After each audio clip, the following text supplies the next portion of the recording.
தலைவர் சாங் தான் பாடியிருந்தேன். அதாவது ஒரு டெலிவரி பாயை, கொரியர் பாய் ஒருத்தனை வந்து ஒரு இன்னொரு யங் சேப்பு அவன் வந்து ஐஃபோனுக்கு ஆர்டர் பண்ணிவிட்டு அவனுக்கு அமௌண்ட் இல்லைன்னு அவனை உள்ளே உட்கார வச்சு அவனை சாப் பண்ணி போட்டான்.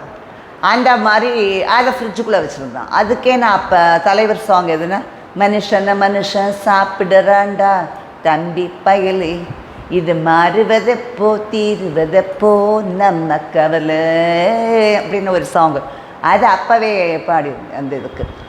அதே தான் இன்னும் போயிட்டுருக்கு. ஒரு பர்சன் இப்போ ஹைதராபாத்தில் வந்து அவர் இதுக்கும் எக்ஸ் சர்வீஸ் மேன் போல் இருக்குது. அவர்லாம் வந்து அங்கே இருந்த ஆர்மியில் இருந்து இவரெல்லாம் என்ன பார்த்துக்க போகிறாரு, அந்த மாதிரி ஒரு மைண்டு பயங்கரமாக இருக்கிறவன் எப்படி அதான் இவன் ஜாபுக்கு போகிறது ஃபேமிலி நல்லா இருக்கணும்னு. அப்புறம் இவனுக்கு ஒரே சந்தேகம் இருக்குது அப்படின்னா அந்த சந்தேகத்தை ஒன்றா அந்த லேடிகிட்ட பேசி